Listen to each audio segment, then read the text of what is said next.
तो आज हम लोग पढ़ेंगे, देखिए हम लोग ऑफलाइन क्लासेस में जेनेटिक्स और मॉलिक्यूलर बेसिस इनहेरिटेंस को पढ़ चुके हैं। तो जहाँ तक हम जेनेटिक्स और मॉलिक्यूलर बेसिस ऑफ इनहेरिटेंस में एक टॉपिक छूटा हुआ था, तब तक लॉकडाउन लग चुका था। तो उस टॉपिक को आज हम लोग कवर करेंगे, जिसका नाम है ह्यूमन जीनोम प्रोजेक्ट। ठीक है, human genome project, human genome project, इसको हम लोग पढ़ेंगे। यहाँ से एक सवाल आने के चांसेस हैं, जिसको शॉर्ट में बोला था HGP। ठीक है, HGP बोला जाता है। ठीक है, तो बात करते हैं हम लोग ह्यूमन जीनोम प्रोजेक्ट के बारे में। ठीक है, इस प्रोजेक्ट को मेगा प्रोजेक्ट भी बोला जाता है। क्या बोला जाता है? Mega project, mega project, mega project बोला जाता है। और ये 13 ईयर तक चला था। ठीक है, 13 ईयर तक चला था और ये 2003 में क्या हो गया? कंप्लीट हो गया। ये प्रोजेक्ट जो है ह्यूमन जीनोम प्रोजेक्ट है, 2003 में कंप्लीट हो गया था। ठीक है, कंप्लीट हो गया था।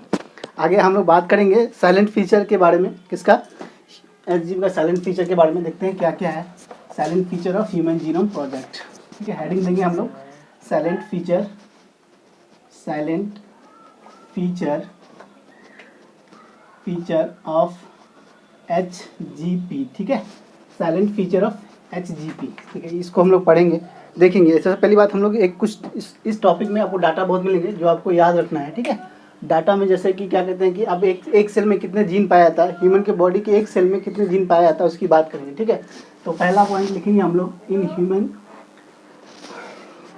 Total number of gene, total number of gene, gene present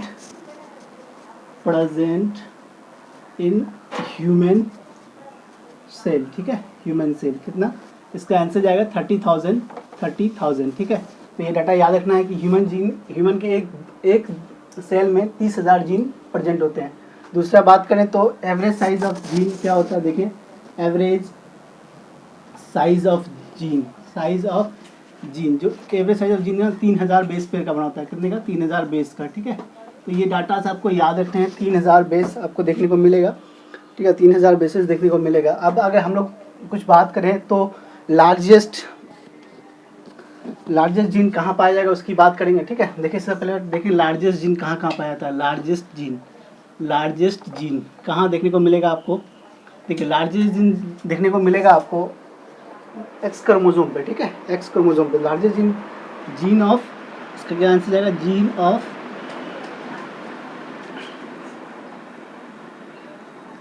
muscular dystrophy, muscular dystrophy, ये इम्पॉर्टेंट है, स्टार लगा सकते हैं। और ये कहाँ पे है? On x chromosome. कहाँ पे होता है ये? एक्स क्रोमोसोम पे। ठीक है, एक्स क्रोमोसोम पे, ठीक है, ये एक्स क्रोमोसोम पे देखने को मिलेगा। और ये कितना 2400 किलो बेस पेयर का बना होता है। किलो बेस का। ये आपको लार्जेस्ट जीन के बारे में कुछ पॉइंट है जो आपको ध्यान रखना है। ठीक है, कुछ ध्यान रखना है। अब आगे हम लोग बात करें स्मॉलेस्ट जीन या स्मॉल जीन के बारे में बात करेंगे। स्मॉलेस्ट जीन की बात करेंगे, कौन कहाँ पे होता है देखते हैं। स्मॉलेस्ट जीन, स्मॉलेस्ट जीन कहाँ पाया जाएगा? TDF में। कहाँ पे? TDF। इसका फुल फॉर्म क्या है? Testis determining factor, determining factor,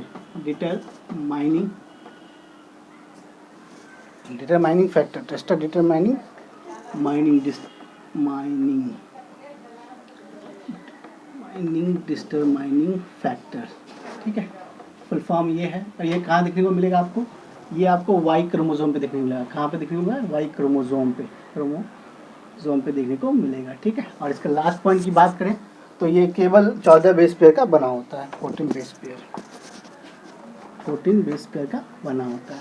तो ये इंपॉर्टेंट है कि स्मॉलेस्ट जीन आपको कहाँ देखने को मिलेगा, वो याद रखना है। अब हम लोग दूसरे पॉइंट्स की बात करें कि दूसरे पॉइंट में हम लोग देखेंगे कौन सा पॉइंट्स आता है। दूसरे पॉइंट को देखते हैं।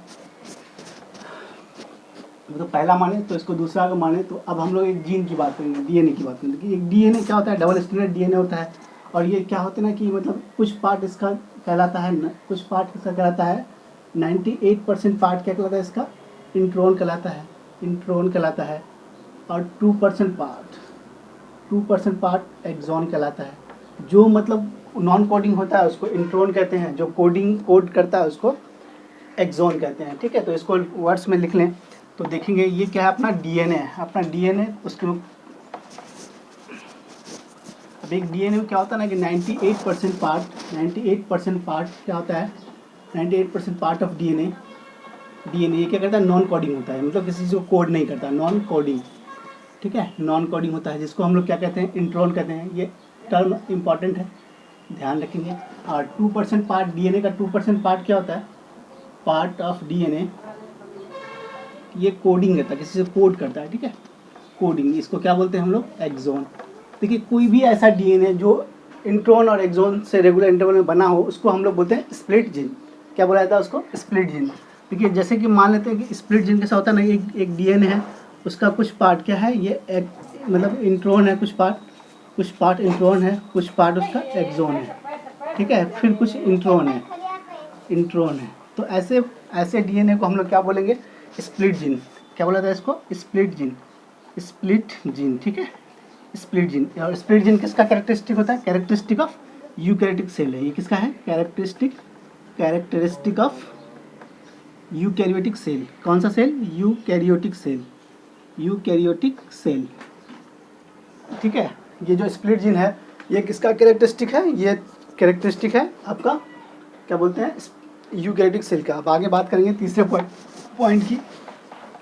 पॉइंट की बात करेंगे हम लोग, देखेंगे क्या होता है तीसरे पॉइंट में देखेंगे हम लोग। तीसरा पॉइंट है ईच सेल हैज़ 3.2 बिलियंस। ये डाटा है, आपको याद रखना है। ठीक है, ये डाटा आपको याद रखना है। बेस पेयर ऑफ ह्यूमन, एक ह्यूमन में कितना बेस पेयर होता है, 3. इस सेल में कितना बेस पेयर देखने को मिलेगा आपको, 3.2 बिलियन बेस पेयर देखने को मिलेगा। ठीक है, अब अगर हम चौथा पॉइंट की बात करें तो जिसमें किसी भी डीएनए में या जीन में 99.9% न्यूक्लियोटाइड क्या होता है, सिमिलर होता है। Nucleotide are exactly same. क्या होता है ये, एग्जैक्टली सेम, मतलब 99.9% डीएनए एग्जैक्टली सेम होता है और 0.1% न्यूक्लियोटाइड ही डिफर करता है। न्यूक्लियोटाइड आर डिफर,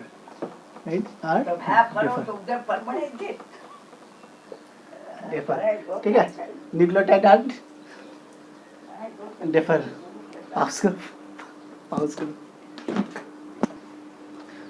तो हम लोग आगे देखेंगे सैटेलाइट डीएनए के बारे में। ठीक है, सैटेलाइट डीएनए क्या होता है उसकी बात करेंगे। सैटेलाइट डीएनए पढ़ेंगे हम लोग सैटेलाइट डीएनए को। सैटेलाइट क्या हेडिंग है अपना, सैटेलाइट डीएनए। ये दो तरह का डीएनए होता है। सैटेलाइट डीएनए को दो पार्ट में बांटा गया है। एक होता है मिनी सैटेलाइट, ठीक है, दूसरा होता है माइक्रो सैटेलाइट। और ये सैटेलाइट जानना है आपको तो सेल बायोलॉजी में आपको जब क्रोमोसोम पढ़ाया गया था तो वहाँ पे बताया गया था। अब यहाँ पे देखिए बस अभी कुछ पॉइंट्स हैं जो देखना है आपको। पहला पॉइंट है इसमें कितने 30,000 इसमें क्या होता है, 30,000 इन ईच जीनोम। एक जीनोम में कितने मिनी सैटेलाइट देखने को मिलता है आपको, 30,000। और इसमें कितना 2 लाख देखने को मिलेगा मैक्रो सैटेलाइट। किसमें, इन ईच जीनोम में देखने को मिलेगा। ठीक है, ईच जीनोम में देखने को मिलेगा। इसमें 11 से 60 बेस पेयर देखने को मिलेगा। इसमें नियर अबाउट 10 बेस पेयर देखने को मिलता है। ठीक है, तो ये रहा आपको सैटेलाइट के बारे में। अब आगे हम लोग बात करते हैं, आगे जो पॉइंट्स आएगा उसकी बात करते हैं। आगे क्या होता है, आगे के पॉइंट्स को देखें अगर हम लोग तो आगे का पॉइंट ये जो भी नेक्स्ट पॉइंट है, तीसरा चौथा पाँचवा पॉइंट तो हम भूल गए, आप लोग मिला लें। नेक्स्ट पॉइंट जो देखें हम लोग, अगर एक इनह्यूमन एक इंसान में 260 टाइप के सेल पाए जाते हैं। 260 टाइप्स ऑफ सेल पाए जाते हैं इनह्यूमन। एक इंसान में 260 टाइप के सेल पाए जाते हैं। ठीक है, अगर आगे हम लोग बात करें तो एक बहुत ही इंपॉर्टेंट लाइन आने वाला है। और एक बात देख लें कि अगर कोई पूछता है आपको कि एक इंसान में कितने सेल पाए जाते हैं तो आप उसको बता सकते हैं कि 100 ट्रिलियन सेल देखने को मिलेगा आपको, cells found in human. Found in human. इंसान में कितने सेल पाए जाते हैं? 100 ट्रिलियन। ठीक है, 100 ट्रिलियन सेल पाए जाते हैं। अब एक देखें, बहुत इंपॉर्टेंट पॉइंट है, VVI कह सकते हैं इसको, बहुत बार एग्जाम में पूछा गया है, वो पूछता भी है, पूछता है कि मतलब मैक्सिमम जीन कहाँ पे पाया जाता है। अगर आपसे पूछा जाता है कि मैक्सिमम जीन कहाँ पाया जाता है तो उसका आंसर जाएगा क्रोमोजोम फर्स्ट। Chromosome first. कितना? 2968। ठीक है, इतना जीन पाया जाएगा। ठीक है, और ये कहाँ पे आएगा? क्रोमोजोम। यहाँ ये मैक्सिमम है, ये क्या है? मैक्सिमम। यहाँ पे ही सबसे ज़्यादा जीन पाया जाता है, मैक्सिमम जीन यहीं पे पाया जाता है। बहुत इंपॉर्टेंट है VVI। और देखें अगर मैक्सिमम, और क्या बोलते हैं, वाई क्रोमोजोम। आपको अगर वाई क्रोमोजोम देखें, आप अगर वाई क्रोमोजोम, तो वाई क्रोमोजोम जो अपना है, वो वाई क्रोमोजोम में केवल 231 सेल ही पाया जाता है। 231 जीन पाया जाएगा, और ये किसी भी सेल में मिनिमम है, ये मिनिमम है, मिनिमम। ठीक है, ये मिनिमम है।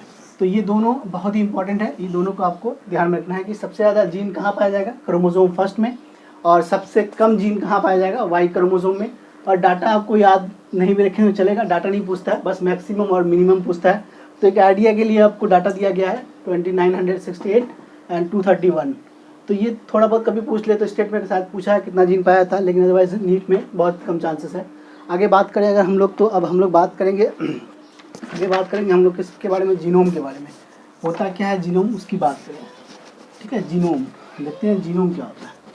जीनोम, ये अपना टॉपिक है जीनोम। ठीक है, हैप्लॉइड सेट ऑफ क्रोमोसोम। ये क्या होता है ना, जीनोम का डेफिनेशन क्या है? Haploid set of chromosome. क्या डेफिनेशन इसका? हैप्लॉइड सेट ऑफ क्रोमोसोम,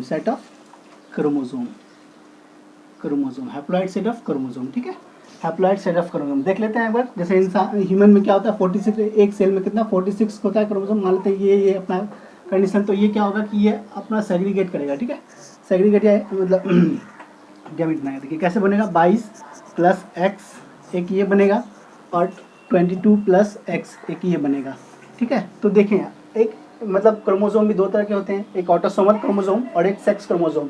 ठीक है, जिसमें 46 में 44 क्या होते हैं? ऑटोसोमल क्रोमोसोम, और उसमें 2 सेक्स क्रोमोसोम होते हैं, जिसमें XY दोनों क्या है? ये सेक्स क्रोमोसोम है। ठीक है, इसकी बात कर लें तो यही है। या फिर इस कैसे था? Total number of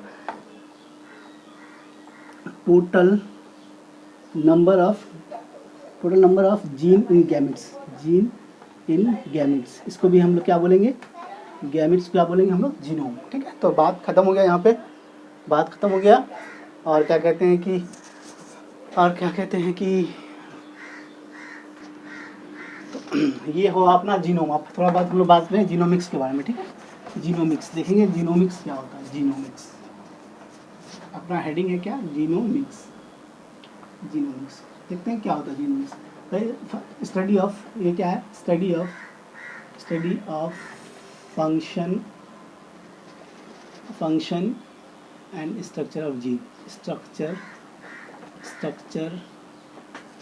study of function of gene. ठीक है, इसको क्या बोलते हैं हम लोग? जीन। इसको क्या बोलेंगे हम लोग?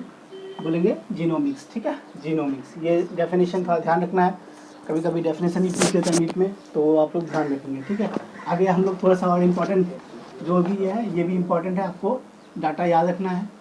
डाटा में क्या, जैसे कि आपको सबसे पहले डाटा जो याद रखना है, बैक्टीरियोफेज। इसके पास कितना जीन पाया जाता है वो देखेंगे, बैक्टीरियोफेज।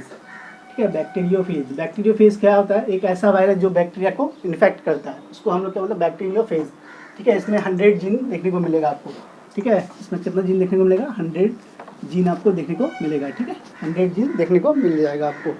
और आगे हम लोग बात करें तो ई-कोलाई में कितने जीन प्रेजेंट हैं, इसको भी हम लोग देखेंगे। ठीक है, ई-कोलाई में कितने जीन तुम लोग को याद यहीं पे करना है। ई-कोलाई में जो जीन देखना है आपको कितना? 4000 जीन देखने को मिलेगा आपको।